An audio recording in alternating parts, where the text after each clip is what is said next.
افسوسناک خبر، مشہور کامیڈین سردار کمال دل کا دورہ پڑنے سے انتقال کر گئے۔ سردار کمال دنیا نیوز کے پروگرام مذاکرات کا حصہ تھے۔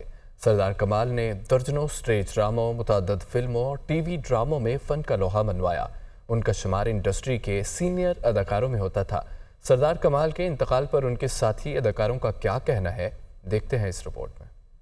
پاکستان فلم اور ڈرامہ انڈسٹری ایک اور مایہ ناز فنکار سے محروم ہو گئی۔ معروف کامیڈین، نامور اداکار سردار کمال ہمیشہ کے لیے دنیا چھوڑ گئے۔ وہ دنیا نیوز کے معروف پروگرام مذاکرات کا حصہ تھے۔ سردار کمال کے انتقال پر ملک کے فنکاروں کی جانب سے گہرے رنج اور غم کا اظہار کیا گیا۔ پروگرام مذاکرات کے ہوسٹ عمران اشرف نے سردار کمال کو شاندار الفاظ میں خراج تحسین پیش کیا۔ کہا، سردار کمال اپنے فن میں بھی کمال تھے، اعلیٰ پائے کے فنکار اور بہترین انسان تھے۔ بڑا ایکٹر، بہت بڑا کمیڈین کو ہے۔ یہ میرا، یہ ملک کا، یہ دنیا نیوز کا، یہ مذاکرات ادھورا ہو گیا ان کے بغیر۔ ہنی البیلا بھی ساتھی فنکار کے بچھڑنے پر دکھی دکھائی دیے۔ دنیا نیوز سے گفتگو میں کہا، سردار کمال باکمال شخصیت کے مالک تھے، خلا کبھی پر نہیں ہوگا۔ ایسے پیارے انسان، ایسے خوبصورت انسان اور باکمال فنکار، اللہ پاک ان کے درجات بلند کرے پروردگار، میری دعا ہے۔ لیکن ہم بہت مس کر رہے ہیں سردار کمال عمدہ شخصیت کے مالک تھے۔ کامیڈین افتخار ٹھاکر نے کہا، سردار کمال کے بچھڑنے کا غم کبھی نہ بھول پائیں گے۔ انتہائی دکھ کی گھڑی ہے، کیونکہ وہ صرف فنکار ہی نہیں تھے، ہمارے استاد بھی تھے۔ وہ ہمارے استادوں سے تھے اور ہم نے ان سے بہت کچھ سیکھا ہوا ہے۔ بڑی تکلیف ہوئی ان کے اس طرح اچانک چلے جانے۔ نسیم وکی نے سردار کمال کی جدائی کو ناقابل برداشت قرار دیا۔ کہا، فن کا کمال ہم سے ہمیشہ کے لیے جدا ہو گیا۔ اتنا پیارا انسان، اتنا بڑا ایکٹر، ہر خوبی کا مالک، محبتیں کرنے والا، جس کو کیسے ملنا ہے وہ صرف اسی کو آتا تھا۔ میری تو ساری زندگی انہی کے ساتھ گزری تھی، میں نے تو انہی کو دیکھ کے کام شروع کیا تھا۔ سردار کمال کی شخصیت کے بہت سے مثبت پہلو تھے، کبھی بھلایا نہیں جا سکے گا۔ اداکار افضل خان نے کہا کہ سردار کمال لوگوں کو ہنسانے کا فن خوب جانتے تھے۔ بڑے نفیس انسان، بڑے پیار والے، کبھی نہ کسی سے سنا، نہ میرے ساتھ کبھی پیش آیا ایسا واقعہ کہ کبھی وہ اونچا بولے ہوں، کسی سے کوئی شکایت کی ہو۔ انسان وہ بہت بڑے تھے، اللہ تعالیٰ ان کی اگلی منزلیں آسان فرمائے۔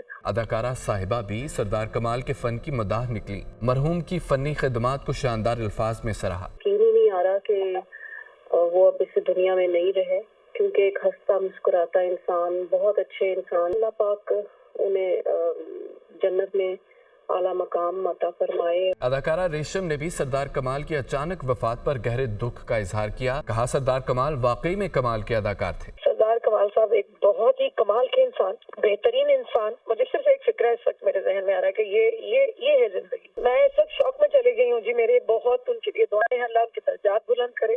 ماضی کی معروف اداکارہ انجمن نے کہا، سردار کمال کامیڈی کی دنیا کے بے تاج بادشاہ تھے، روتے ہوں کو ہنسانے کا فن خوب جانتے تھے۔ ایکٹر تو اچھے تھے اور کامیڈی میں بات جو تھا نا، یہ بھی ایک اور ختم ہو گیا۔ ہمیں بے حد زیادہ دکھ ہے جو سب کو ہنسانے والے ایک دم کس طرح رلا کے چلے جاتے ہیں۔ سردار کمال نے کامیڈی کے ساتھ ساتھ سنجیدہ اداکاری میں بھی اپنا لوہا منوایا۔ انہوں نے کئی سٹیج ڈراموں اور فلموں میں بہترین کامیڈی کر کے لوگوں کو بھرپور ہنسایا اور خوب شہرت حاصل کی۔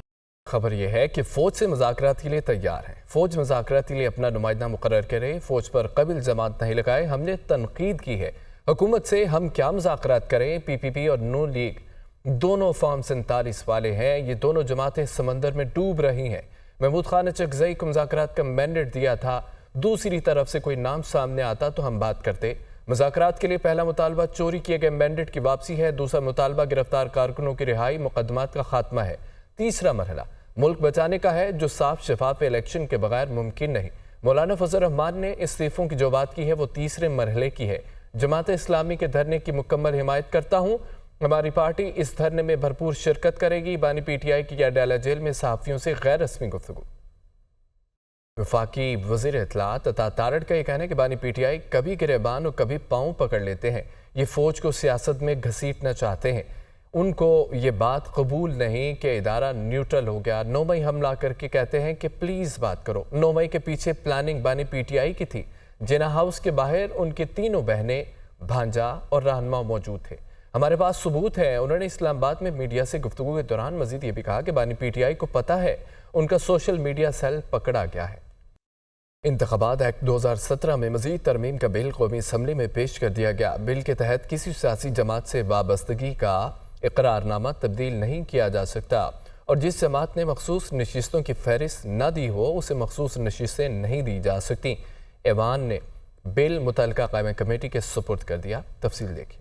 سیاسی جماعت سے وابستگی کا اقرار نامہ تبدیل نہیں ہو سکتا۔ جس جماعت نے فہرست نہ دی ہو اسے مخصوص نشستیں نہیں دی جا سکتی۔ الیکشن ایکٹ 2017 میں مزید ترامیم کا بل قومی اسمبلی میں پیش۔ اپوزیشن کی جانب سے بل کی مخالفت نو کے نعرے۔ بل مسلم لیگ نون کے بلال اظہر کیانی نے ایوان میں پیش کیا۔ وزیر قانون اعظم نذیر تارڑ کی سفارش پر بل قومی اسمبلی نے مزید غور کے لیے متعلقہ کمیٹی کے سپرد کر دیا۔ بل کے متن میں کہا گیا کہ آزاد رکن آئین کے تحت 3 دن میں کسی بھی جماعت میں شامل ہو سکتا ہے، تاہم کوئی رکن کسی جماعت میں شمولیت کے بعد دوسری جماعت میں شمولیت نہیں کر سکے گا۔ دوسری مجوزہ ترمیم میں کہا گیا کہ کسی پارٹی نے فہرست نہ دی ہو اسے مخصوص نشستیں نہیں ملیں گی۔ عالمی منظرنامے سے خبر یہ ہے کہ ساؤتھ پورٹ چاقو زنی کے واقعے کے بعد شدید مظاہرے کیے جا رہے ہیں۔ مشتعل مظاہرین کا پولیس پتھراؤ، پولیس کی مشتعل مظاہرین کو روکنے کی کوشش، پتھراؤ سے متعدد اہلکار زخمی ہوئے۔ علاقے میں حالات کشیدہ، صورتحال پر قابو پانے کے لیے رائٹ پولیس طلب کی گئی ہے۔ ساؤتھ پورٹ میں چاقو کے حملے میں 3 لڑکیاں ہلاک ہوئی ہیں۔ چاقو زنی کے واقعے کے بعد شدید مظاہرے، مشتعل مظاہرین کا پولیس پتھراؤ، پولیس کے مشتعل مظاہرین کو روکنے کی کوشش کی جا رہی ہے۔